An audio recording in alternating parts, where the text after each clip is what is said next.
नमस्कार, आप सभी का स्वागत है आपके अपने यूट्यूब चैनल एग्जाम स्कैन। यहाँ पर आप सभी की आगामी यूपी पुलिस कांस्टेबल भर्ती परीक्षा जो 17 और 18 फरवरी को आयोजित की जाएगी, उसके लिए सिलेक्शन वाले जीके जीएस का फाइनल प्रैक्टिस सेट आप सभी लोगों के लिए लेकर के आए हैं, जिसमें टॉप 100 इंपॉर्टेंट क्वेश्चंस को इंक्लूड किया गया है, जो आप सभी की परीक्षा की दृष्टि से बहुत ही महत्वपूर्ण है। आप सभी से निवेदन है कि वीडियो को अंत तक देखें और प्लीज वीडियो को लाइक करें, दोस्तों में शेयर करें। जितने भाई बहन चैनल पे पहली बार विजिट करें, प्लीज चैनल को सब्सक्राइब करके बेल आइकन जरूर दबाएं। तो आइए साथियों, शुरू करते हैं आज का ये प्रैक्टिस सेट और देखते हैं फाइनल प्रैक्टिस सेट के टॉप 100 क्वेश्चंस का पहला प्रश्न जो आप सभी के सामने है। पहला प्रश्न है, अंतरिक्ष में भेजा गया भारत का प्रथम उपग्रह कौन सा था? राइट आंसर यहां पर होगा ऑप्शन नंबर सी, आर्यभट्ट। अगला प्रश्न है, इनमें से किसको ईंधन सेल कहा जाता है? राइट आंसर होगा ऑप्शन नंबर डी, आणविक ऑक्सीजन को ईंधन सेल कहा जाता है। अगला प्रश्न आप सभी के सामने है, केसिका का शक्ति ग्रह या पावर हाउस किसे कहते हैं? राइट आंसर होगा ऑप्शन नंबर डी, सूत्र कणिका। अगला प्रश्न आप सभी के सामने है, ब्लू बेबी सिंड्रोम भूजल में डैश डैश डैश खनिज प्रदूषण के कारण होता है। राइट आंसर होगा ऑप्शन नंबर बी, नाइट्रेट। अर्थात ब्लू बेबी सिंड्रोम भूजल में नाइट्रेट खनिज के प्रदूषण के कारण होता है। अगला प्रश्न आप सभी के सामने है, केंद्र में संघ कार्यपालिका में होते हैं, संघ की कार्यपालिका में कौन कौन होता है? 4 ऑप्शन है, राष्ट्रपति, उपराष्ट्रपति, लोकसभा अध्यक्ष और प्रधानमंत्री। इनमें से सही कूट क्या बनेगा वो बताना है। और राइट आंसर होगा ऑप्शन नंबर ए, अर्थात ए, बी और डी, यानी राष्ट्रपति, उपराष्ट्रपति और प्रधानमंत्री मिलकर के केंद्र में संघीय कार्यपालिका का रूप धारण करते हैं। अगला प्रश्न आप सभी के सामने है, भारतीय संविधान के किस अनुच्छेद में उल्लिखित है कि सर्वोच्च न्यायालय एक अभिलेख न्यायालय यानी कोर्ट ऑफ रिकॉर्ड होगा? राइट आंसर है आपका ऑप्शन नंबर डी, अनुच्छेद 29 में ऐसा प्रावधान देखने को मिलता है। अगला प्रश्न आप सभी के सामने है, भारत के प्रथम मुख्य न्यायाधीश कौन थे? राइट आंसर होगा आपका option number D, H J Kania. अगला प्रश्न है आप सभी के सामने, सबसे प्राचीन भारतीय साहित्यिक वेद है, कुल वेदों की संख्या कितनी है? राइट आंसर होगा ऑप्शन नंबर ए, 4। भारत सबसे प्राचीन भारतीय साहित्य जो है वो वेद है और वेदों की संख्या 4 है। सबसे प्राचीन वेद ऋग्वेद है और सबसे नवीन वेद जो है वो अथर्ववेद है। वेदों के नाम इस प्रकार से हैं, ऋग्वेद, यजुर्वेद, सामवेद और अथर्ववेद। ऋग्वेद, यजुर्वेद और सामवेद के सम्मिलित रूप को वेद त्रयी कहा जाता है। यहां इस बात को आप सभी को ध्यान में रखना है, सामवेद को संगीत का जनक कहा जाता है। शुक्ल यजुर्वेद और कृष्ण यजुर्वेद, ये यजुर्वेद के जो हैं 2 भागों के नाम से जाने जाते हैं। अगला प्रश्न आप सभी के सामने है, पानीपत का तृतीय युद्ध किनके बीच लड़ा गया था? और राइट आंसर होगा option number D, Ahmad Shah Abdali और मराठों के बीच में लड़ा गया था। अगला प्रश्न आप सभी के सामने है, अगला प्रश्न आप सभी के सामने है कि पुर्तगाली भारत में कब आए थे? इंपॉर्टेंट क्वेश्चन है। राइट आंसर होगा ऑप्शन नंबर ए, 1498 में पुर्तगाली भारत आए थे। वास्को डिगामा भारत आने वाला पहला पुर्तगाली नाविक था। अगला प्रश्न आप सभी के सामने है, वायसराय की कार्यकारिणी परिषद में नियुक्त पहले भारतीय कौन थे? राइट आंसर है option A, Satyendra Prasad Sinha viceroy की कार्यकारिणी परिषद में नियुक्त पहले भारतीय थे। अगला प्रश्न आप सभी के सामने है, पाकिस्तानी नाम सबसे पहले किसके द्वारा गढ़ा गया था? राइट आंसर होगा आपका ऑप्शन नंबर सी, चौधरी रहमत अली ने पाकिस्तान शब्द को सबसे पहले गढ़ा था। अगला प्रश्न है, भारत के आर्थिक विकास के लिए शहरीकरण किस पंचवर्षीय योजना का उद्देश्य था? राइट आंसर होगा ऑप्शन नंबर ए, 11वीं पंचवर्षीय योजना। अगला प्रश्न आप सभी के सामने, योजना आयोग का अध्यक्ष कौन होता था? राइट आंसर होगा ऑप्शन नंबर सी, प्रधानमंत्री। दोस्तों, योजना आयोग के स्थान पर वर्तमान में नीति आयोग की स्थापना की गई है और उसका भी अध्यक्ष जो है प्रधानमंत्री होता है। इस समय आपको नीति आयोग से संबंधित अध्यक्ष, उपाध्यक्ष और सीईओ तीनों के नाम याद रखने हैं। बात करते हैं अगले महत्वपूर्ण प्रश्न की ओर। प्रश्न है, 1912 में महाद्वीपीय विस्थापन सिद्धांत का प्रस्ताव किसने रखा था? राइट आंसर है option number B, Alfred Wegener ने रखा था। अगला प्रश्न आप सभी के सामने है, जीवाश्म किस प्रकार के सेल में पाई जाती है? राइट आंसर होगा आपका ऑप्शन नंबर बी, परतदार सेल में पाई जाती है। अगला प्रश्न आप सभी के सामने है, बनिहाल रेलवे सुरंग कहाँ स्थित है? आप सभी लोग फटाफट कमेंट करते रहें। राइट आंसर होगा आपका option number D, Pir Panjal range में स्थित है।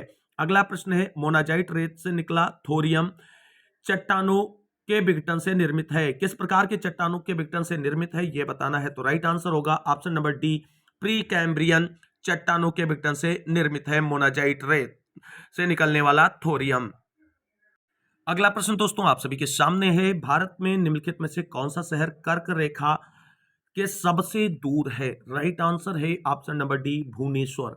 अगला प्रश्न आप सभी के सामने है, भारतीय प्रौद्योगिकी संस्थान कानपुर की स्थापना किस वर्ष में हुई थी? राइट आंसर होगा आपका ऑप्शन नंबर ए, 1959 ईस्वी में। अगला प्रश्न आप सभी के सामने है, लखनऊ घराने की नींव उस्ताद डैश डैश द्वारा रखी गई थी? किनके द्वारा रखी गई थी यह बताना है। तो राइट आंसर होगा ऑप्शन नंबर बी, वस्सु खां के द्वारा रखी गई थी। अगला प्रश्न आप सभी के सामने है, फैजाबाद के एक प्रमुख संगीतकार थे जिन्होंने शास्त्रीय संगीत में टप्पा शैली का विकास किया था? और राइट आंसर होगा आपके लिए ऑप्शन नंबर ए, मुस्त्री बाई। अगला प्रश्न आप सभी के सामने है, फटाफट फाइनल रिवीजन के रूप में जीके जीएस के क्वेश्चंस आप सभी के सामने हैं। पहला अगला प्रश्न है, निम्न में से उत्तर प्रदेश के किस शहर में भारतीय प्रौद्योगिकी संस्थान अवस्थित है? और राइट आंसर होगा ऑप्शन नंबर डी, कानपुर। अगला प्रश्न आप सभी के सामने है, पीपुल डेली समाचार पत्र इस देश से छपता है? किस देश से छपता है ये आपको बताना है। राइट आंसर होगा ऑप्शन नंबर सी, चीन से छपता है। अगला प्रश्न है, सुरक्षा परिषद में कितने स्थायी सदस्य हैं? राइट आंसर यहां पर है आपका ऑप्शन नंबर सी, सुरक्षा परिषद में कुल 15 सदस्य होते हैं जिसमें 5 स्थायी होते हैं और 10 अस्थायी सदस्य होते हैं। एक बात ध्यान रखना है कि भारत सुरक्षा परिषद में स्थायी सदस्य नहीं है। पांचों स्थायी सदस्य देशों के नाम आप सभी लोग फटाफट कमेंट करके छाप दीजिएगा। अगला प्रश्न आप सभी के सामने है, निम्नलिखित में से संगीत के लिए कौन सा सम्मान दिया जाता है? राइट आंसर होगा आपका ऑप्शन नंबर सी, कालिदास सम्मान दिया जाता है। अगला प्रश्न है, अंतरराष्ट्रीय महिला हिंसा उन्मूलन दिवस कब मनाया जाता है? राइट आंसर यहां पर है ऑप्शन नंबर सी, 25 नवंबर। और अगला आप सभी लोगों के लिए प्रश्न है यहां पर, अंतरराष्ट्रीय महिला दिवस कब मनाया जाता है? फटाफट कमेंट करके बताएं। अगला प्रश्न है, 1864 ईस्वी में भारत में प्रथम वन महानिरीक्षक कौन थे? राइट आंसर है option number D, Dietrich Brandis Bharat में प्रथम वन महानिरीक्षक बनाए गए थे 1864 ईस्वी में। अगला प्रश्न आप सभी के सामने है, अगला प्रश्न दोस्तों आप सभी के सामने है, निम्नलिखित विकल्पों में से कौन सा देश जैव विविधता में समृद्ध है? राइट आंसर इसका है ऑप्शन नंबर बी, पेरू। अगला प्रश्न है, कौन सा भारी जल है? अगला इस प्रश्न का जो राइट आंसर होगा ऑप्शन नंबर ए होगा, ड्यूटेरियम। ड्यूटेरियम को भारी जल कहते हैं और इसका प्रयोग मंदक के रूप में किया जाता है। अगला प्रश्न आप सभी के सामने है, उत्तर प्रदेश का राजकीय पक्षी कौन सा है?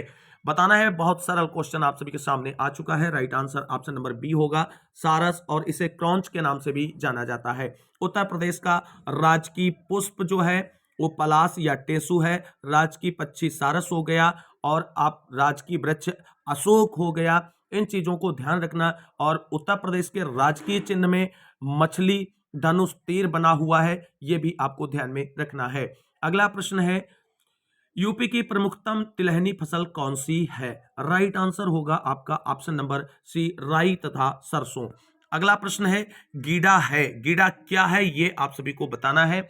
तो राइट आंसर इसका होगा आप सभी के लिए ऑप्शन नंबर बी, गोरखपुर औद्योगिक विकास प्राधिकरण जो है वो गीडा के नाम से जाना जाता है। अगला प्रश्न आप सभी के सामने है और इंपॉर्टेंट प्रश्न है, कंपिल मेला निम्नलिखित में से किस धर्म से संबंधित है? राइट आंसर यहां पर ऑप्शन ए हो जाएगा दोस्तों। कंपिल मेला जैन धर्म से संबंधित है और ये उत्तर प्रदेश के फर्रुखाबाद जनपद में लगता है। इसीलिए इसी प्रकार अगला प्रश्न यहां पर आप सभी लोगों के लिए है, नौचंदी मेला उत्तर प्रदेश के किस जनपद में लगता है? और बताइए उत्तर प्रदेश कि किस जिले में सर्वाधिक मेले लगते हैं और किस जिले में सबसे कम मेले लगते हैं, ये कमेंट करके आप सभी को यहां पर फटाफट छाप देना है। अगला प्रश्न है, हाल ही में अंतरराष्ट्रीय क्रिकेट में पहली बार टाइम आउट होने वाला खिलाड़ी कौन सा है? राइट आंसर यहां पर आपका होगा option number B, Angelo Mathews, जो श्रीलंका के एक खिलाड़ी हैं। अगला प्रश्न आप सभी के सामने है, हाल ही में आयोजित चाणक्य रक्षा संवाद का संबंध किससे है? इंपॉर्टेंट क्वेश्चन है, स्टार मार्क कीजिएगा इस पे। राइट आंसर होगा ऑप्शन नंबर ए, भारतीय सेना से संबंधित है। अगला प्रश्न है दुनिया का पहला एआई ह्यूमनाइड रोबोट सीईओ किसे बनाया गया है? और राइट आंसर होगा ऑप्शन नंबर डी, मिका को बनाया गया है। अगला प्रश्न आप सभी के सामने है। नवंबर 2023 में खेल मंत्री अनुराग सिंह ठाकुर ने पैरा गेम्स 2023 का शुभंकर जारी किया था, उसका नाम क्या था? राइट आंसर होगा ऑप्शन नंबर ए, उसका नाम था उज्ज्वला। अगला प्रश्न देखते हैं दोस्तों। अगला प्रश्न आप सभी के सामने आ चुका है। अन्वेषण के दौरान झूठ पकड़ने के लिए निम्न में से किसका प्रयोग किया जा सकता है? राइट आंसर होगा आपका यहां पर ऑप्शन नंबर डी, उपरोक्त सभी का प्रयोग किया जा सकता है। यानी अन्वेषण के दौरान झूठ पकड़ने के लिए narco test, brain mapping test, polygraph test, इन सभी का प्रयोग किया जा सकता है। अगला प्रश्न आप सभी के सामने है। काली स्याही में मौजूद अलग अलग रंगों के रंजक को अलग करने के लिए किस तकनीक का प्रयोग किया जाता है? राइट आंसर होगा ऑप्शन नंबर डी, वर्णलेखन तकनीक का प्रयोग किया जाता है। अगला प्रश्न आप सभी के सामने है। कौन सी विटामिन की कमी के कारण इंसानों में रक्त अल्पता रोग यानी एनीमिया होता है? राइट आंसर आप सभी को बताना है फटाफट। यहां पर राइट आंसर होगा option number B, vitamin B 12 की कमी से एनीमिया रोग हो जाता है। आप सभी को बताना है विटामिन ए की कमी से कौन सा रोग होता है, विटामिन सी की कमी से कौन सा रोग होता है और विटामिन डी की कमी से कौन सा रोग होता है। इन तीनों प्रश्नों के आंसर आपको कमेंट करके फटाफट बताने हैं। अगर आपकी तैयारी बहुत ही बेहतरीन चल रही है तो अगर फाइनल सिलेक्शन के लिए एग्जाम देने जा रहे हैं उसके पर पेज में इन तीनों प्रश्नों का उत्तर आपको छाप देना है। अगला प्रश्न है बच्चों को होने वाला बौनेपन का रोग किस तत्व की कमी के कारण होता है? और राइट आंसर यहां पर आप सभी के लिए बनेगा option number A, thyroxine hormone की कमी के कारण होता है। अगला प्रश्न है आप सभी के सामने। लोकसभा चुनाव अधिसूचित करने का अधिकार किसे है? और आप सभी लोग जानते हैं वर्तमान में लोकसभा चुनाव होने वाले भी हैं। राइट आंसर है ऑप्शन नंबर बी, अधिसूचित करने का अधिकार राष्ट्रपति को है और लोकसभा चुनाव कराने का और आचार संहिता लागू करने का अधिकार चुनाव आयोग के पास होता है। अगला प्रश्न है भारतीय संविधान का कौन सा भाग भारत के उच्चतम न्यायालय के संगठन, अधिकार क्षेत्र, शक्तियों और प्रक्रियाओं से संबंधित है? राइट आंसर है आपका ऑप्शन नंबर बी, भाग 5। अगला प्रश्न आप सभी के सामने है। केंद्र शासित प्रदेश अंडमान और निकोबार द्वीप समूह डैश डैश के न्यायाधिकार क्षेत्र में आता है, यानी किस उच्च न्यायालय के न्यायाधिकार क्षेत्र में आता है? पूछा गया प्रश्न है, ध्यान रखना है। राइट आंसर ऑप्शन ए होगा, कोलकाता उच्च न्यायालय के न्यायाधिकार क्षेत्र में आता है। अगला प्रश्न आप सभी के सामने है। कौन सी सामाजिक प्रथा केवल ऋग्वैदिक काल की प्रतीक होती है? और राइट आंसर है आपका ऑप्शन नंबर डी, दहेज प्रथा। यानी ये जो एक सामाजिक प्रथा वर्तमान में प्रचलित है ये ऋग्वैदिक काल का प्रतीक है, ये ध्यान रखना है आप सभी को। बाकी बाल विवाह प्रथा भी नहीं थी ऋग्वैदिक काल में, पर्दा प्रथा भी नहीं थी और सती प्रथा भी नहीं थी। दहेज कुछ रूप में दिया जाता था, तो यही ऑप्शन राइट होगा यहां पर। अगला प्रश्न आप सभी के सामने है। अगला प्रश्न आप सभी के सामने है। प्रसिद्ध इमारत जामा मस्जिद कहां स्थित है? राइट आंसर होगा इसका ऑप्शन नंबर ए, दिल्ली में स्थित है। अगला प्रश्न है संथाल विद्रोह के नेता कौन थे? विद्रोहों से एक क्वेश्चन पूछा जाएगा। संथाल विद्रोह, मोपला विद्रोह, कोक विद्रोह, ये सारे आपको याद रखने हैं। राइट आंसर होगा इस प्रश्न का ऑप्शन नंबर डी, सिद्धि मुर्मू। अगला प्रश्न आप सभी के सामने है। भारत और पाकिस्तान के बीच किस वर्ष शिमला समझौते पर हस्ताक्षर किए गए थे? राइट आंसर है आपका ऑप्शन नंबर बी, 1972 ईस्वी में किए गए थे। अगला प्रश्न है गुरु गोविंद सिंह की मृत्यु के बाद गुरु की संस्था समाप्त हो गई और सिखों का नेतृत्व उनके विश्वसनीय शिष्य डैश डैश को सौंप दिया गया। किसे सौंपा गया था ये आपको बताना है। राइट आंसर ऑप्शन बी होगा, बंदा बहादुर सिंह को सौंपा गया था। अगला प्रश्न है भारतीय रिजर्व बैंक की स्थापना किस वर्ष हुई थी? राइट आंसर इसका होगा आपके लिए ऑप्शन नंबर बी, 1935 ईस्वी में हुई थी। अगला प्रश्न है आप सभी के सामने। निम्नलिखित में से किसने भारत में शून्य बजट प्राकृतिक खेती की अवधारणा को प्रोत्साहित किया है? राइट आंसर होगा आपका option number C, Subhash Palekar. Important question है, मार्क करके रखिएगा इसे। अगला प्रश्न आप सभी के सामने है। फिजी द्वीप समूह किसका अंश है? तो राइट आंसर होगा यहां पर ऑप्शन नंबर सी, ऑस्ट्रेलिया का। अगला प्रश्न है निम्न में से किस खनिज को पीला केक भी कहते हैं? इंपॉर्टेंट क्वेश्चन है यहां पर, बताइए राइट आंसर क्या होगा? राइट आंसर होगा ऑप्शन नंबर बी, यूरेनियम को पीला केक भी कहते हैं। अगला प्रश्न है आप सभी के सामने। भारत और चीन अर्थात तिब्बत के बीच कौन सी सीमा रेखा स्थित है? और राइट आंसर है ऑप्शन नंबर ए, मैकमोहन रेखा।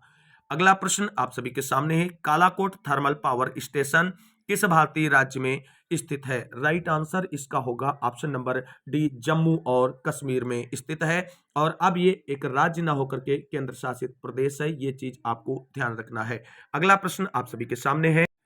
अगला प्रश्न दोस्तों है, द गेटवे ऑफ इंडिया कहाँ स्थित है? राइट आंसर इसका होगा ऑप्शन नंबर ए, मुंबई में स्थित है। द गेटवे ऑफ इंडिया अगर पूछा जाए तो ध्यान रखना ये कहाँ स्थित है, ये आपका मुंबई में स्थित है, लेकिन इंडिया गेट पूछा जाता तब दिल्ली में स्थित होता। अगला प्रश्न आप सभी के सामने है, निम्नलिखित में से किस वर्ष में उत्तर प्रदेश में निःशुल्क और अनिवार्य शिक्षा के अधिकार यानी आरटीई नियम को लागू किया गया था? राइट आंसर इसका होगा ऑप्शन नंबर क्या होगा? राइट आंसर यहां पर ऑप्शन नंबर सी होगा, 2011। उत्तर प्रदेश के परिप्रेक्ष्य में पूछा गया है, ये चीज ध्यान रखना है। अगला प्रश्न है, अमीर खुसरो द्वारा रचित कविता छाप तिलक सब छीनी किस भाषा में है? और राइट आंसर इसका होगा ऑप्शन नंबर सी, ब्रज भाषा में है। अगला प्रश्न आप सभी के सामने है, 6वीं शताब्दी ईसा पूर्व के दौरान मथुरा के आसपास के क्षेत्र को क्या कहा जाता था? राइट आंसर इसका होगा आप सभी के लिए ऑप्शन नंबर सी, सूरसेन कहा जाता था। अगला प्रश्न है, उत्तर प्रदेश में कितने प्रशासकीय मंडल हैं? मंडलों के बारे में यहां पर बताना है। Right answer option number A होगा, 18 मंडल हैं। सबसे नवीनतम मंडल कौन सा है उसके बारे में कमेंट करके आप सभी को बताना है। अगला प्रश्न है, पाकिस्तान किस तरीके का राष्ट्र है? राइट आंसर इसका क्या होगा? राइट आंसर होगा ऑप्शन नंबर बी, एक इस्लामिक राज्य है। अगला प्रश्न आप सभी के सामने है, संयुक्त राष्ट्र संघ के प्रथम महासचिव कौन थे? राइट आंसर क्या बनेगा इस प्रश्न का? ऑप्शन नंबर सी बनेगा, ट्रिगवेली। अगला प्रश्न है, जमनालाल बजाज पुरस्कार निम्नलिखित में से किस क्षेत्र में नहीं दिया जाता है? यह चीज ध्यान देना है, प्रश्न में नहीं शब्द को आसानी से पढ़ के ही आंसर देना है। राइट आंसर इसका होगा ऑप्शन नंबर डी, राष्ट्रीय एकता के क्षेत्र में नहीं दिया जाता है। अगला प्रश्न आप सभी के सामने है, रेडियो एक्टिविटी की खोज किसने की थी? राइट आंसर क्या होगा? ऑप्शन नंबर ए हो जाएगा, हेनरी बेकेरेल ने की थी। अगला प्रश्न आप सभी के सामने है, निम्न में से कौन सा मांसाहारी का एक उदाहरण है? राइट आंसर यहां पर है ऑप्शन नंबर सी, शेर। अगला प्रश्न देखते हैं दोस्तों।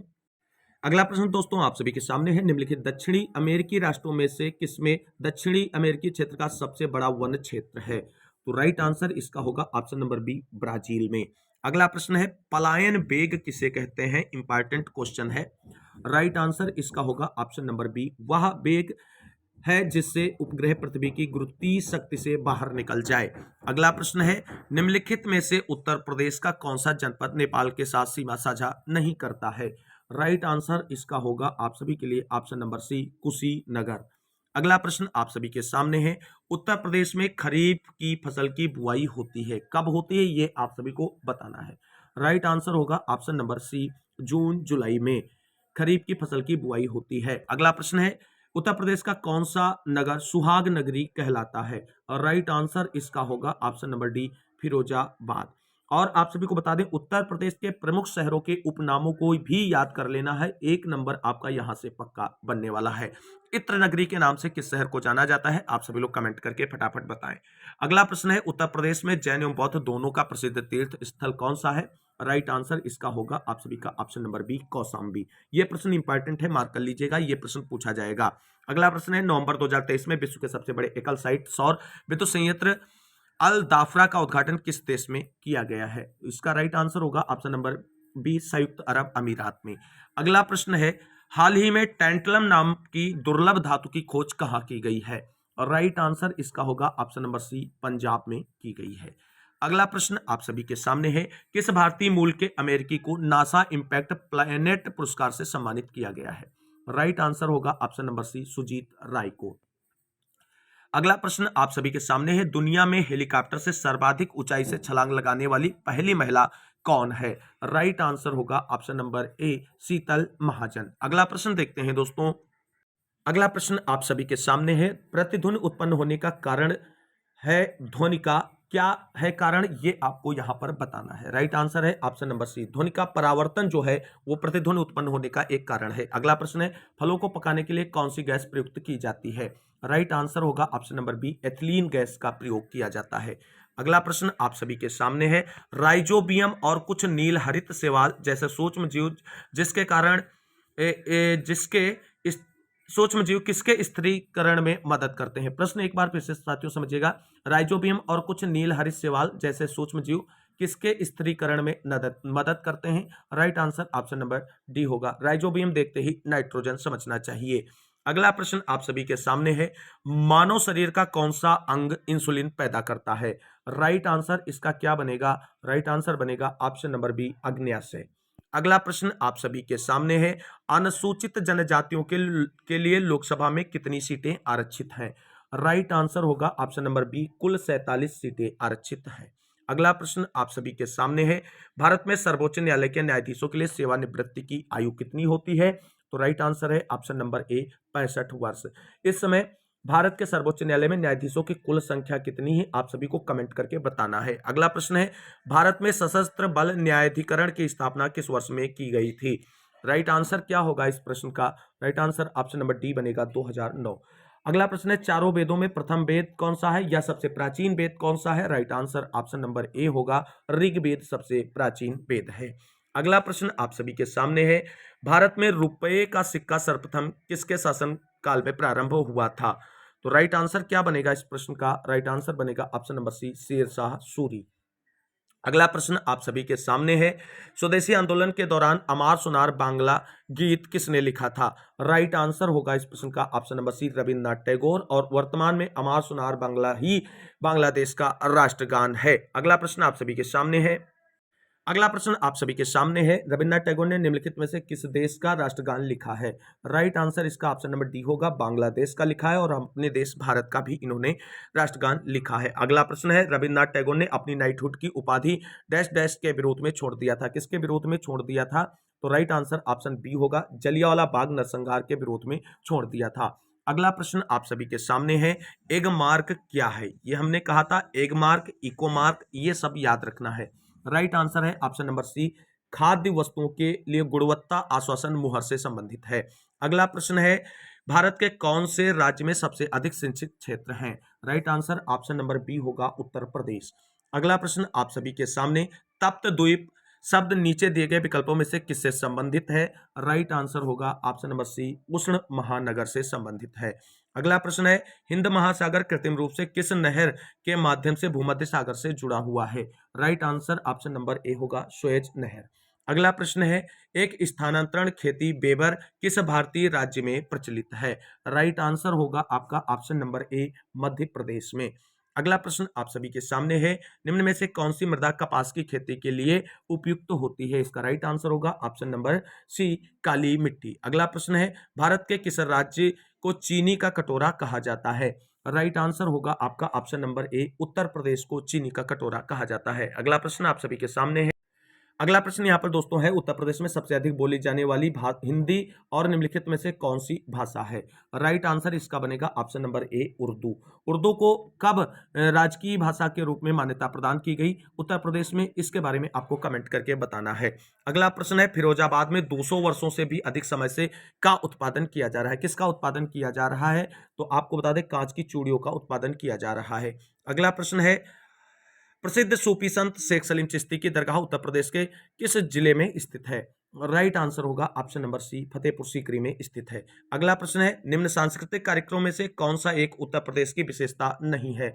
राइट आंसर ऑप्शन ए होगा, बिहू।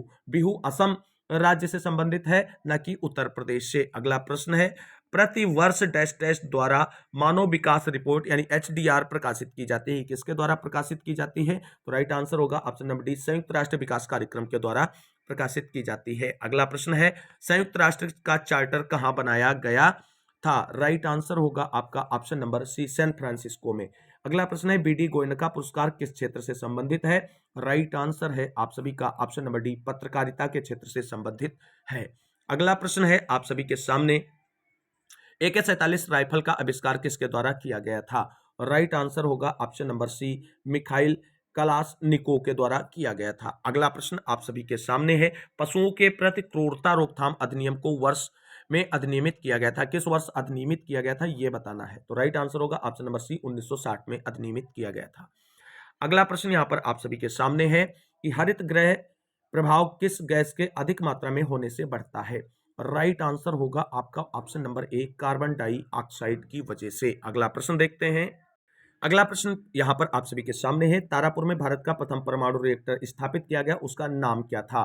राइट आंसर है ऑप्शन नंबर ए, उसका नाम है अप्सरा। यह प्रश्न बहुत बार परीक्षाओं में पूछा गया है और इसे मार्क करके रखिएगा। अगला प्रश्न है, भारत के कुल भौगोलिक क्षेत्रफल में उत्तर प्रदेश का कितना भौगोलिक प्रतिशत कितना है? राइट आंसर इसका होगा आपका ऑप्शन नंबर ए, 7.33%। अगला प्रश्न है, उत्तर प्रदेश की प्रमुख वाणिज्यिक फसल कौन सी है या व्यापारिक फसल कौन सी है, यह पूछा जा सकता है। राइट आंसर ऑप्शन बी होगा, गन्ना। अगला प्रश्न है आप सभी के सामने, रेणुकूट किस लिए जाना जाता है? और राइट आंसर होगा आपका ऑप्शन नंबर सी, एल्युमिनियम उद्योग के लिए जाना जाता है। अगला प्रश्न है और यहां पर है प्रश्न, लठमार होली कहाँ मनाई जाती है? राइट आंसर होगा ऑप्शन नंबर ए, बरसाना में मनाई जाती है। अगला प्रश्न है, हाल ही में किस राज्य अथवा केंद्र शासित राज्य ने चाट बाट बीरबल लॉन्च किया है? तो राइट आंसर इसका होगा ऑप्शन नंबर डी, चंडीगढ़ ने। अगला प्रश्न है, किस देश के बच्चों में H9N2 बीमारी के लक्षण देखने को मिले हैं? राइट आंसर इसका होगा आपका ऑप्शन नंबर ए, चीन।